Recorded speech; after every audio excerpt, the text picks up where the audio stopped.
Senhor Jesus. Convido a permanência em pé. Abra sua Bíblia no livro de Atos dos Apóstolos, capítulo de número 2,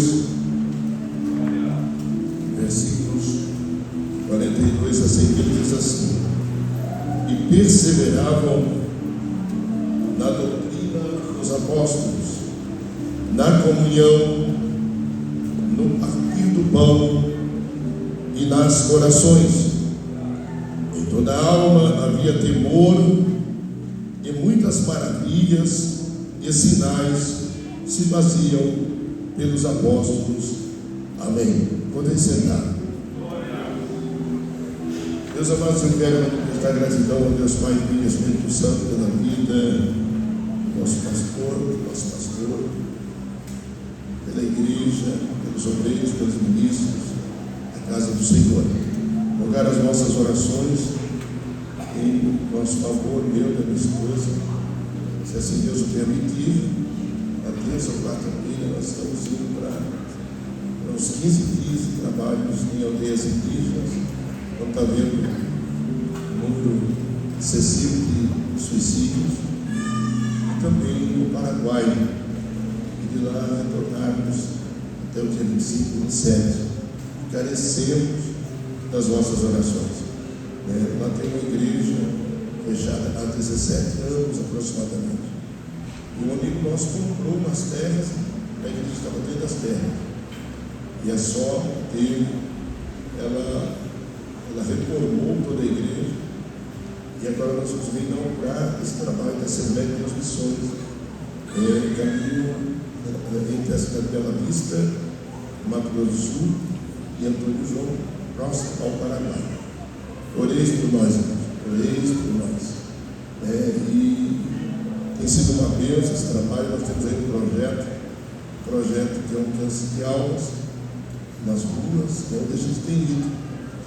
E o propósito é alcançar 365 almas no ano. E nós já chegamos a 275 almas. E queremos completar agora dessas 365. Muito bem. Meus queridos, aqui nós temos aqui no livro de Atos dos Apóstolos, capítulo 1, ele registra aquele momento maravilhoso da ascensão do Cristo e a promessa do Cristo de voltar. Os anjos mesmo declaram isso, dizendo: olha, da mesma maneira como vocês viram ele desaparecer das nuvens, ele voltará. E depois nós vemos a atenção dos apóstolos em indo a Jerusalém, permanecendo no cenáculo, e ali estiveram por aproximadamente 10 dias, concluídos o 10º dia, era 50 dias, principiava a festa do Pentecostes. E eles então são batizados no Espírito Santo. Há um mover de Deus muito grande. Eles estavam, a Bíblia diz, reunidos no mesmo lugar, quando de repente veio do céu um som de um vento veemente, impetuoso, que encheu toda a casa, e foram vistas línguas repartidas como que de fogo, que pousavam sobre cada um deles, e todos foram cheios do Espírito Santo e começaram a falar em outras línguas, conforme o Espírito Santo concedia que falassem. E nós vemos então depois o que acontece na vida de um homem a considerar, entre aspas, precipitado, mas que precisava passar pela bigorna do Espírito Santo. Assim como Moisés foi levado ao deserto e muitos outros ícones referenciais da Bíblia foram levados nesses dias de deserto, dias de prova, dias de luta, dias de dificuldade, dias de tribulação, mas ali naquele lugar eles assimilaram a sua permanência naquele lugar para aperfeiçoar o seu caminho da fé. E Pedro, ele se levanta quando as pessoas dizem que eles estão bêbados, embriagados, porque não se aguentavam ficar em pés. E Pedro se levanta e diz: não, eles não estão embriagados como vocês estão dizendo, estão cheios do Espírito Santo. Isso aí é uma promessa dada de Deus. Em Joel a promessa foi dada, e hoje nós estamos recebendo. E ele começa a falar, e a mensagem de Pedro é tão contundente, impactante, que as pessoas se constrangem e dizem: e o que nós podemos fazer, o que temos que fazer para receber esse Espírito. Então Pedro diz: arrependei-vos, arrependei-vos, e vocês receberão. Essa promessa diz a vocês, aos nossos filhos, a todos quantos estão aqui, os que estão distantes, chegou até nós, chegou até você, chegou até mim. Muito bem. E, meus irmãos, aí acontece que após esta mensagem, 3.000 almas se convertem. 3.000 almas se rendem à mensagem da boa nova do Evangelho e recebem Cristo como Senhor e são batizados também. Eles pedem batismo para serem batizados. Agora, o que me chama a atenção, nós estamos em um culto de ceia e eu fiquei um pouco impactado toda vez que eu pregasse, se eu tremer a perna, eu não pregava, tem que tremer. E eu falei: Jesus, e o Espírito Santo me levou a isso. Eu disse: é culto de ceia, Senhor. E ele disse: fale das marcas da minha igreja, porque na marca da minha igreja tem comunhão. E então, há um texto bíblico no livro de Mateus, capítulo 16, que diz o seguinte: Jesus faz, parece que uma espécie de uma enquete, e nessa aparente enquete, ele pergunta aos discípulos: o que estão falando ao meu respeito? Me fale para mim, fale alguma coisa a respeito de mim, o que eles estão falando, o que as pessoas estão falando. E aí alguns dizem que isso é João Batista, Elias, Jeremias, ou um dos profetas. Mas nenhum desses conceitos era correto. A verdade é que quem não anda com Jesus não conhece Jesus. E às vezes até quem anda com Jesus não conhece Jesus. O que acontece? Jesus diz: eles não sabem, eles não andam comigo, eles não dormem onde eu estou, não comem e não caminham comigo nas praias, eles não fazem a obra que estamos fazendo. Mas e vocês? Aí ele pergunta para a igreja: e vocês? Quem eu sou para vocês? Parece que é um silêncio, mas tem que ter alguém. E Pedro se levanta. É muito lindo, irmãos, isso, sabe por quê? Porque Pedro se levanta. Hoje, agora à tarde, eu morava com um menino que disse: pastor, eu quero fazer teologia, mas eu sinto uma atração para o Espírito. Ele saiu das drogas, saiu do mundo pesado, é uma pessoa abastada financeiramente, seus pais, e ele ganhou assim um carinho pela minha pessoa. E a gente, de vez em quando, já estava bem mais de ano que não falava com ele. E aí nós dialogamos, oramos, choramos juntos. Eu pude ver que Deus fez algo tremendamente na vida dele. E Pedro, ele se levanta. Pedro era um pescador, irmãos. Pescador, ele era um microempresário, tinha alguns barcos. E Pedro se levanta e ele, com autoridade, diz: tu és o Cristo. É interessante, o Senhor é Jesus de Nazaré. Eu queria falar isso. Tu és o Cristo, o Filho do Deus vivo. Eu faço parte do Ministério Assembleia de Deus há 36 anos. Amo essa igreja. Um dos locais onde eu me identifico, amo, é a Escola Bíblica Dominical. Eu gosto de ser aluno na Escola Bíblica Dominical. Sempre fui aluno da Escola Bíblica Dominical. E essa igreja não tem apenas a Escola Bíblica Dominical. Ela tem faculdades teológicas, ela tem escolas, ela tem cursos. Hoje tem aí a academia dos pregadores e muito mais coisas aí, que através dos meios de comunicação, através da internet, através dos WhatsApps e outros mais trabalhos que são efetuados, a igreja tem assimilado um grande número de conhecimento. Existe tanto conhecimento que tem gente conhecendo demais já. Tem gente dizendo que é Deus, tem gente dizendo que os homens são deuses, tem pessoas encontrando na Bíblia razão para se afastar de Deus. Infelizmente. Agora escute, querido. Chama a atenção porque quem se levanta é um homem bronco, é um homem simples. Eu não quero com isso diminuir a importância relevante do ensino teológico, de estarmos na igreja nos cultos de ensino, de buscarmos de Deus conhecimento através das Escrituras. Porém, não será um banco de universidade, não será um canudo que você vai receber, que irá te revelar, porque há algo profundo da parte de Deus. Se não houver uma intrínseca transformação, se não permitirmos que o Espírito Santo assuma o devido lugar na história da nossa vida, jamais seremos marcados como a igreja do Senhor. O que acontece então? Jesus disse: bem-aventurado és tu, Simão Barjonas, mais do que feliz é você, porque não te revelou a carne e nem o sangue, mas o meu Pai que está nos céus. Amém, Paulo. Eu vou dar uma palavra aqui, revela. Talvez você diz: eu não sei ler, eu tenho pouca leitura, eu sou trabalhador, também só sonho, eu tenho dificuldade de aprender. Irmãos, vem para a escola bíblica dominical. Porque a fé nasce pelo ouvir e ouvir a palavra. Aí você vai se aprofundar mais. Você vai entender. Eu conheço homens que mal não sabem ler, mas eles têm a Bíblia na cabeça e eles recitam versículos. Vez por quando eu ligo para ele, eu chamo ele e falo: bom, Gilmar, meu amado, nome de Deus, dá uma palavra aí para mim. Já me dá uma palavra. E ele diz: não foi a carne e nem o sangue que me revelou, mas o meu Pai que está nos céus. Como Pedro era tanto quanto que ele é imaturo, depois ele vai fazer uma preservada. Mas ali o diálogo consegue. Aí ele diz assim: tu és Pedro, tu és Pedro. Aí ele diz: e sobre tu és, e sobre esta pedra. Eu não estava de Pedro ser papa, ser o líder do cristianismo.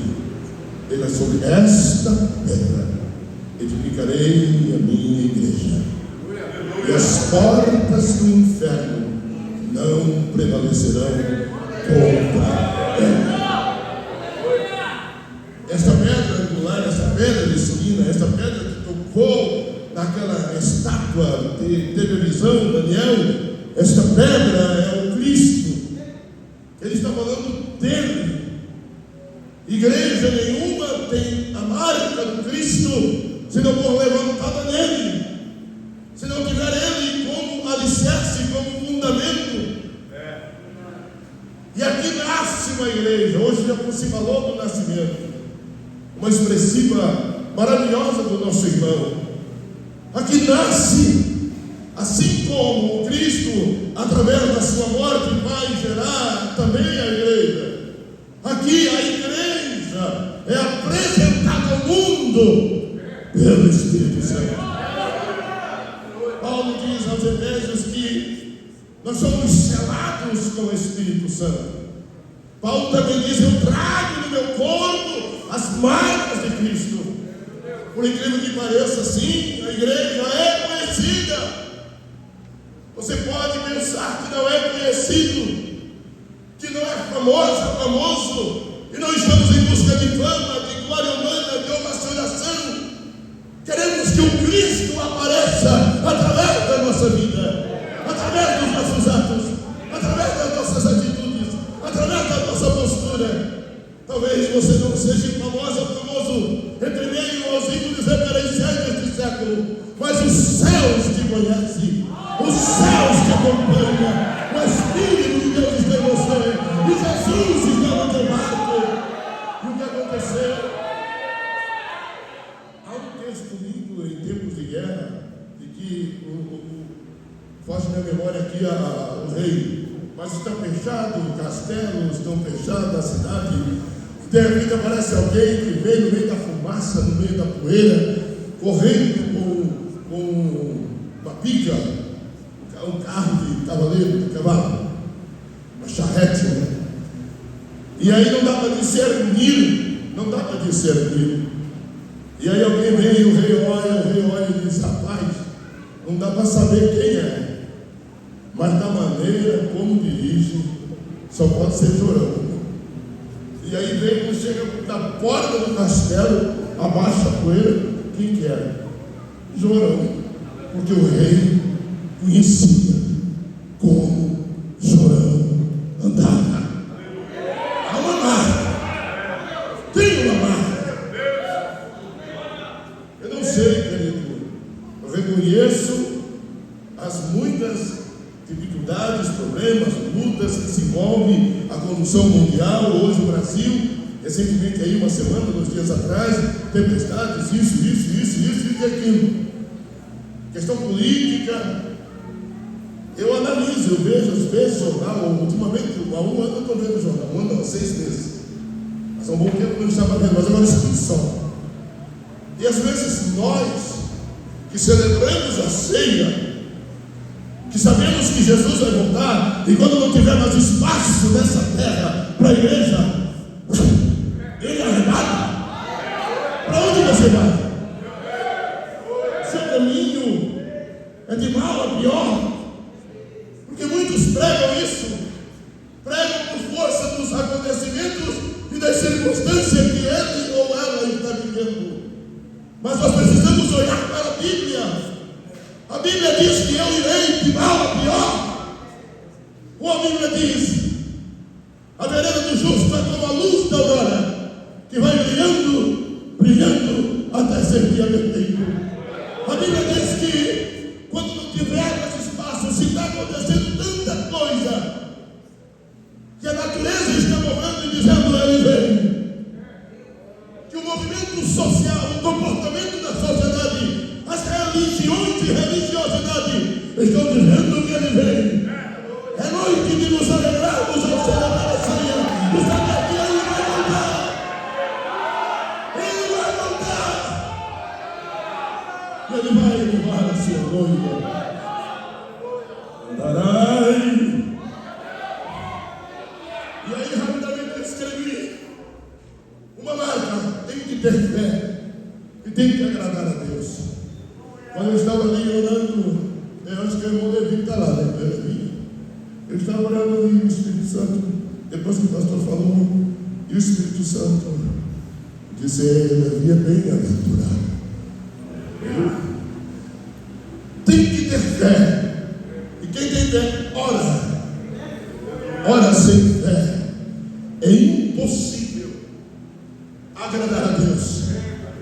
Porque é necessário que todo aquele que se aproxima de Deus creia que Ele existe e que agradar com o amor doce que eu busco. Agradar é satisfazer. Agradar é alegrar. Porque tem muitos fracos, muitos desanimados, muitos que param. A alegria do Senhor é a nossa força. Então leia de trás para frente. A nossa força está em alegrar ao Senhor. Se não alegramos a Deus, sentimos fracos. Se existe algo que promove no céu esta alegria, é a obra missionária, é a obra evangelizadora, que consciente, com responsabilidade, sai das ruas, dos becos, dos falados, das cidades, internas, nacionais e estrangeiras, e promulgam e clamam: Jesus Cristo é o Senhor. Porque onde houver alguém arrependido, o céu se alegra.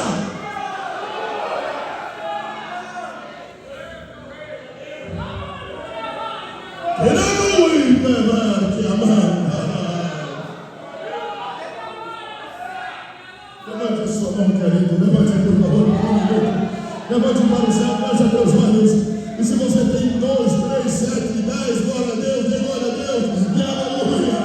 Se você tem demônio neste mistério, tem que ter fé, e quem tem fé agrada a Deus, e quem agrada a Deus faz uma obra missionária, faz uma obra evangelizadora. Tem que ser perseverante.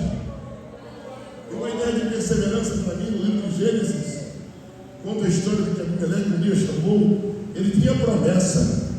Isaac tinha promessa, provida também de Deus e seu pai, chegando a ele.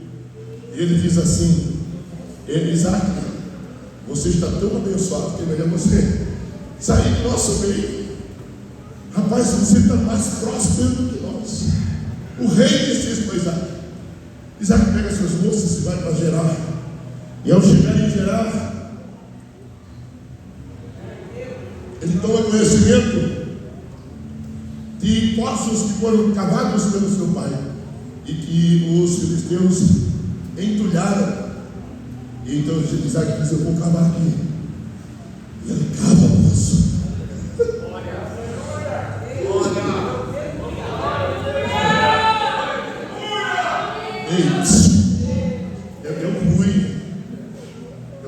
Israel, onde no deserto, poços para começar da água, vai pelo menos 22, 25 metros. E naquela época não tinha esses negócios. Não tinha não.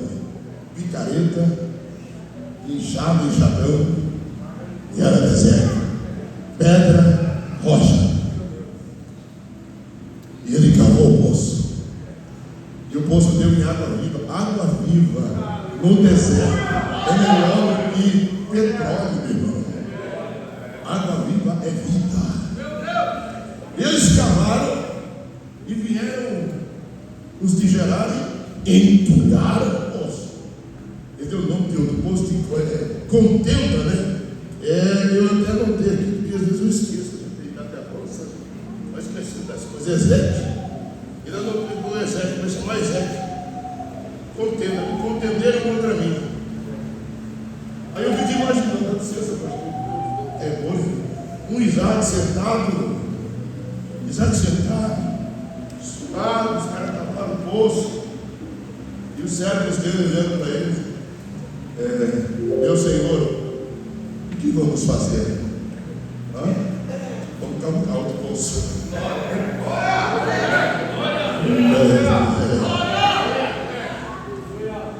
Levante a sua mão que eu vou profetizar na tua vida. Sabe por que as bênçãos muitas das vezes escapam entre seus dedos? Agora vira para o rio da sua mão, porque você não percebe. Você tem essa marca. Tem uma promessa de Deus na tua vida. Eu estou profetizando na tua vida, irmão. Não sei quem você é. Eu estou profetizando na tua vida que a tua perseverança, a tua humildade, tem descido Deus em você. Você está num lugar de ser honrado para a glória de Deus.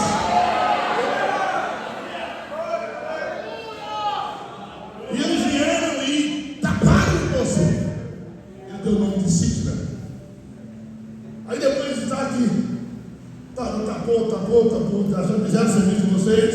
Porque tem gente que é pago pelo cão do capeta, pelo diabo, Satanás, para fazer o serviço ruim. Aí vem querer impedir você de ser abençoado, vem bloquear a tua bênção, vem ser um muro, vem ser uma Jericó, vem ser um gigante. Mas aonde tem o Deus de Israel, Deus sempre levanta Davi, Deus sempre levanta Gideão, Deus sempre levanta Isaac para dizer: vou cavar outro poço. Fala para quem está do seu lado: está perdendo mesmo, irmão? Continua cavando o poço. Continua cavando o poço. Continua cavando o poço. Eu sei que Deus vai usar você aí. Levanta a mão assim, pega na mão dele e diga: continua cavando o poço. Não desiste não, não para não. Eu vou profetizar a palavra de Deus para você. Aleluia, glória a Deus. Diz no livro de Hebreus capítulo 10, versículo 35 a seguir: não despreze, pois, a sua confiança, em que a grande é a vontade do galardão, porque necessitais de paciência, para depois de haver desobedecido, tomar posse da promessa. Para um pouquinho de tempo que a te virá, não tardará, o justo viverá da fé, e se ele recuar, a minha alma não tem prazer nele. Mas nós não somos dos que recuam. Pega na mão dele e diga: você não vai recuar, você não vai desistir, você vai querer Jesus e vai vencer.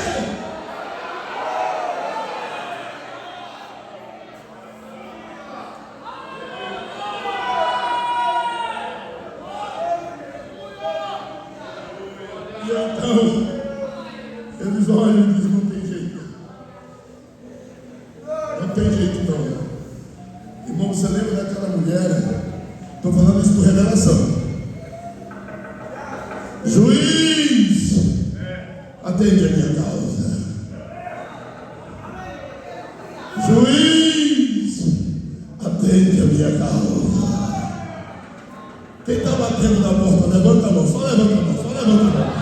Juiz, atende a minha causa. Juiz, atende a minha causa. E Jesus que falou isso, viu? E o juiz, que era ruim, não temia a Deus, não tem coração duro, não tem muralha, não tem mar. Antes que eu recebi o Senhor, Ninguém aqui possa poder escapar das minhas mãos. Operando. Quem impedirá? Como Jesus levanta essa coisa, ainda que eu não tema a Deus e nem homem nenhum, sou autoridade e sou ruim, mas essa mulher insiste tanto. Sabe o que Jesus estava falando? Da oração, da perseverança. Mas só que termina aqui, ó. Irmão, presta atenção. Uma igreja que tem sinais, uma igreja que acontece milagres, uma igreja que o Deus se revela através. Nós vimos aqui, permita com todo respeito também, nós vimos aí Deus fazendo uma obra linda na vida do Léo, gente. Deus fez um milagre na vida, ele está fazendo milagre na vida de muita gente. Milagre financeiro, milagre providencial, milagre de transformação. Agora escute, eu amo isso. Você pega e depois lê a Bíblia. Sabe por quê? A oração é um veículo de duas vias, onde você fala e você ouve. Não é a oração que tem poder, é Ele que responde que tem poder. E Ele é todo poderoso. Nada para Ele é impossível. Tudo a Deus é possível. E Ele achou por bem, nesse confronto entre a minha miséria, a minha pequenez, o meu limite, a minha fronteira, e a grandiosidade, sublimidade, magnificência do Todo-Poderoso, Ele achou por bem responder a ordem através da oração. Só que lá está escrito assim, ó. E perseveraram na doutrina, na palavra, na comunhão, no partir do pão e nas orações. João, em sua forma amável de expressar em suas epístolas, dizia: filhinhos, você que diz que, imagina na voz cansada de João Paulo, filhinhos, você que diz que ama a Deus, mas não ama seu irmão, você é mentiroso. Antes de orar, tinha que ter comunhão. Antes de orar, tinha que partir o pão. Sabe se partir o pão? É que os judeus também tinham o costume, assim, tomar um cafezinho na casa um do outro, almoçar na casa do outro, jantar. Não é ficar direto não, irmão, pelo amor de Deus, né? Mas naquele dia, hoje não dá. Por que não dá para acontecer isso? Porque nós deixamos o pecado assumir uma proporção tão grande que criamos muralhas ao redor da nossa própria casa, das nossas próprias relações fraternais. E na realidade, às vezes, tem muitos de nós que somos como Naamã, temos as nossas doenças, mas estão em secreto. Mensagem que o pastor pregou. E não queremos que ninguém descubra. Mas entrou uma época de robotização, entrou uma época de zumbização, e a gente perde o sentimento, a gente perde isso todo o tempo aí, irmão. Eu, a minha mãe e as irmãs do ciclo de geração eram um dos maiores bruxos de todo lá. Hoje é presbítero da casa do Senhor, talvez já é evangelista. Washington, desse tamanho, andava com uma careca, com uma coisa vermelha na cabeça e só descalço. Quando via o Washington, corria, porque falava que ele comia criança. Ele testemunhou num programa de rádio, que eu dirigi o rádio. Ele disse: eu bebia sangue de animais e de crianças, mas não que eu matava. Quando eu sabia que morreu uma criança, eu ia no cemitério, eu tirava o corpo, eu tirava parte do corpo. E esse homem, as irmãs do ciclo de oração, quando o primeiro bebê era gerado por uma nova convertida, uma irmã membra que casou recentemente, elas iam na casa, se revezavam, aquele período de quarentena, fazia canja, E aí o Washington chegou falando: não tem dinheiro para pagar essas empregadas suas aqui não. Não são minhas empregadas não. Elas são minhas irmãs, Washington. Suas irmãs não conheço nenhum. Não. Elas são minhas irmãs em Cristo, porque eu aceitei Jesus. E os dias passaram, e o Washington hoje é um presbítero da casa do Senhor. Antes de orar, tem que ter comunhão. Antes de orar, tem que partir o pão. Antes de orar, tem que amar a palavra. Ela é pão, ela é alimento, ela sustenta, ela levanta, ela sara, ela direciona, ela nos santifica. Levante a sua mão, em nome de Jesus. Seja uma igreja marcada vitoriosamente pelo Espírito Santo, em que as portas do inferno não prevaleçam contra a tua vida.